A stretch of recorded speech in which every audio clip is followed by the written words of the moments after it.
dejar asentado con esta charla mía, que quizás sea prolongada, mi conocimiento del doctor Pairó. Pairó fue desde siempre el iniciador de nuestra carrera de Historia de las Artes en la Facultad de Filosofía y Letras, donde yo desde siempre tuve la relación de vida para estudiar la carrera y después permanecer dentro de la facultad. Yo tengo muchos años ahora, pero jamás olvidaré la relación con el profesor Pairó. ¿Por qué? Porque desde siempre, desde que prácticamente se inició la carrera en la facultad, tuve la relación más estrecha con él por las enseñanzas que recibí y por aquellas que mías le transmitía para que me diera cierta base de lectura. El profesor Pairó nació en diciembre, el último año de 1800. Nació en 1899, como si hubiera decidido abandonar al siglo siguiente. Entonces nació en la calle Talcahuano, y allí todavía hay un pequeño lugarcito donde se lo recuerda, pero ya desde largos años es imposible recordarlo. En cambio, la facultad lo ha hecho. Sus estudios primarios los empezó gracias a la dedicación del padre, que lo quería muchísimo y que decidió hacer de él un buen dibujante y hasta un arquitecto, que no llegó a serlo, pero ganas no le faltaron. Entonces inició sus estudios primarios en la Germana Schule de Buenos Aires. Viajaba con su familia luego a Barcelona en un vapor que ellos contrataban para que lo llevara.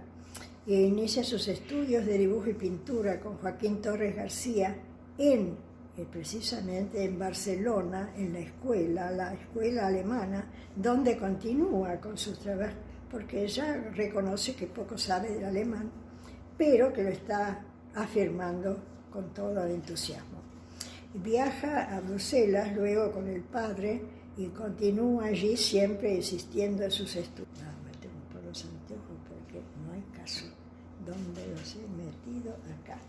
En 1917 realiza la primera exposición con un grupo de pintores.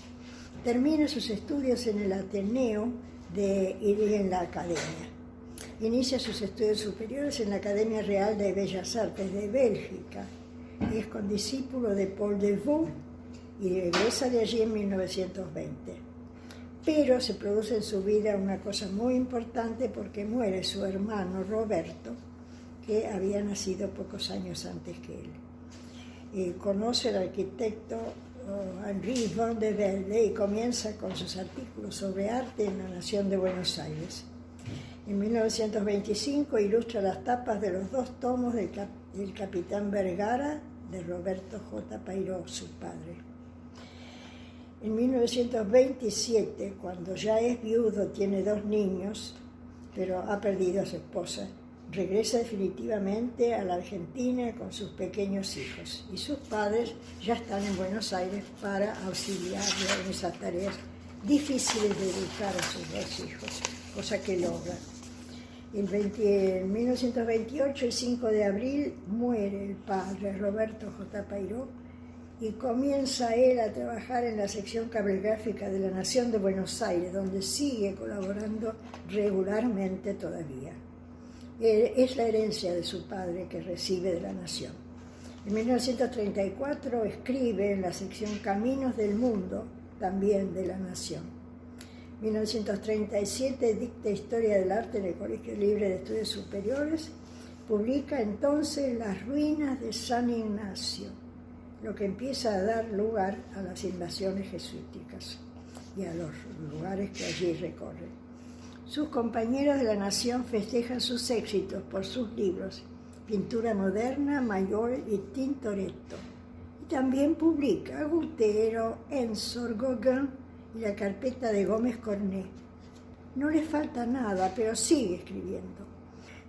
Publica 22 pintores, facetas del arte argentino.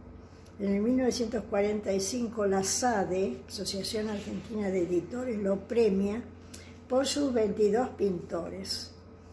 El gobierno de Estados Unidos lo invita para dar 2 cursos acelerados en la Unión de Michigan.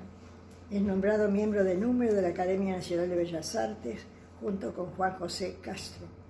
Publica Emilio Petoruti la pintura en los Países Bajos.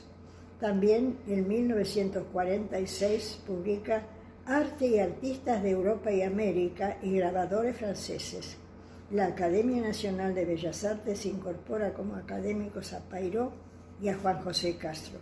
Publica José Larco en el 48 y en el 49 Juan Batlle Planas y Correa Morales. Profesor de Historia del Arte en la Universidad del Uruguay, en Montevideo.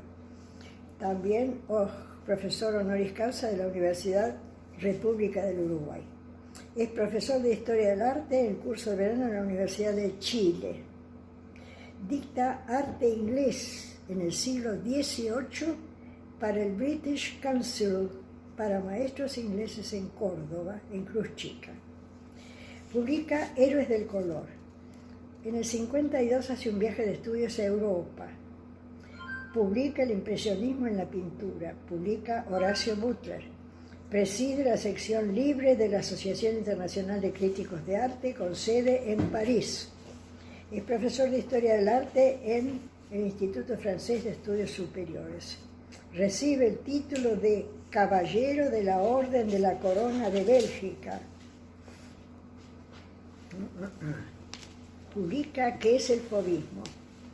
Es profesor interino de Historia del Arte en la Escuela Superior de Bellas Artes de la Universidad de La Plata.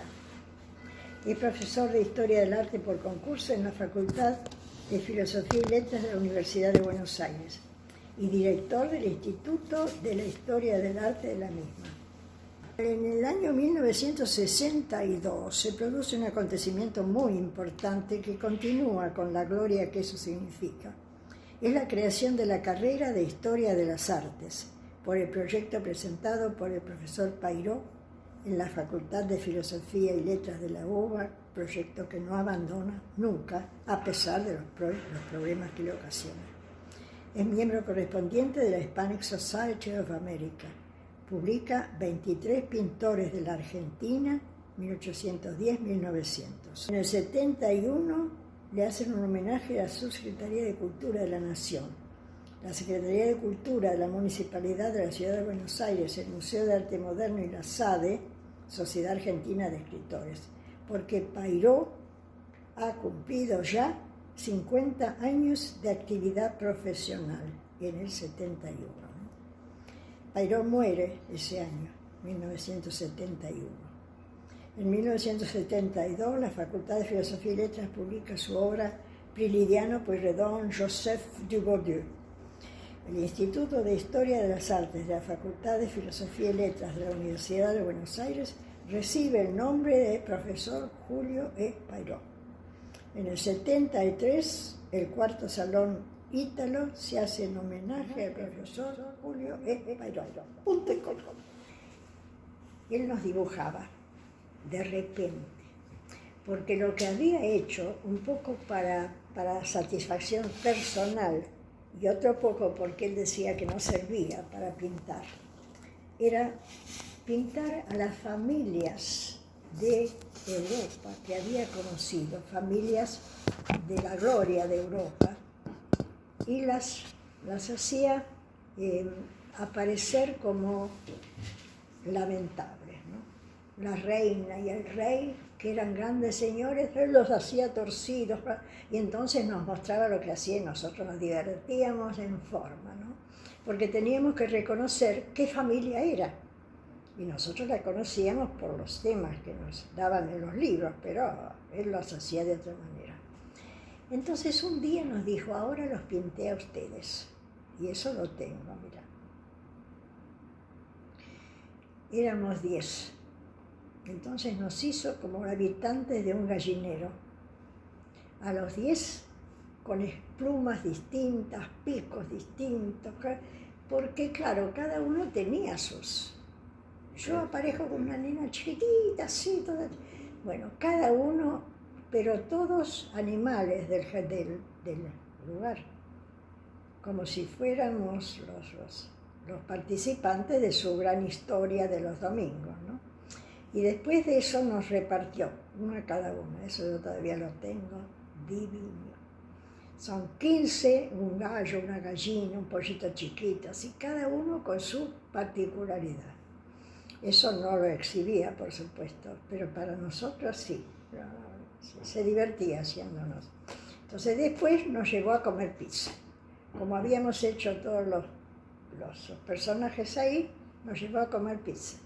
Y se aparecieron 2 pintores que no sabíamos que iban a aparecer, y entonces tuvo que invitarlos a comer pizza, ellos también. Terminamos comiendo pizza todos.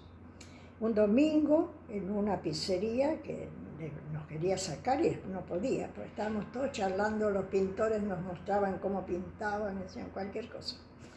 Nos divertíamos en forma porque, claro, lo habíamos seguido, porque a todo esto en la casa ya no sabían qué hacían con él, porque no aparecía de nuevo, qué sé yo, estaba tan interesado en lo que hacía ahí que no, listo. Y haciendo eso terminó diciéndonos por qué no participábamos cuando a él le pedían, por ejemplo, que le mandara artículos para un diccionario de arte que editaban, qué sé yo, en Barcelona.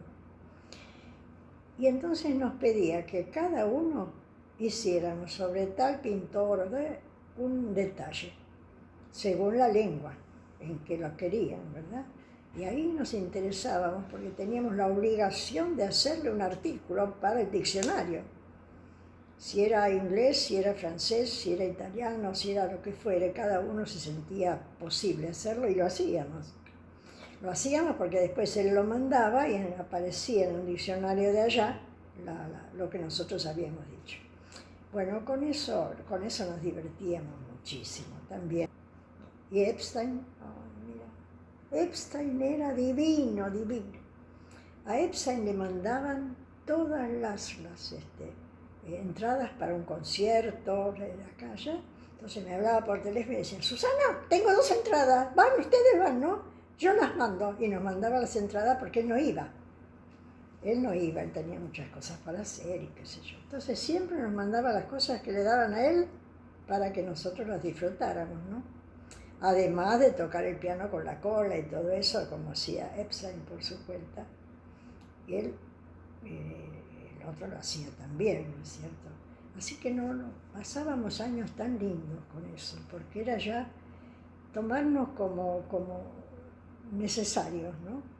Él tenía que estar para que lo escucháramos, porque la familia ya los debía tener cansados de tanto escucharlo, y a nosotros nos utilizaba. Así que lo pasábamos tan bien, que da gusto. Y la facultad para nosotros se convertía en un lugar de goce, ¿no? Porque lo encontrábamos a él los domingos, pero durante los días de semana, cuando él daba clase, no faltábamos nunca, ¿no? Nunca. Así que bueno, la facultad nos rindió bastante, en todo orden, además, ¿no? Ni qué decir cuando nos llamaban de otros departamentos para que hiciéramos alguna cosa jorobando, ¿no? Para ver qué podíamos hacer.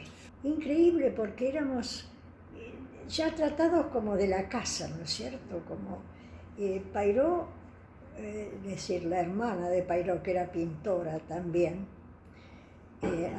cocinaba ella, ¿no? Entonces nos llamaba y decía, hoy cocino yo, vengan todos.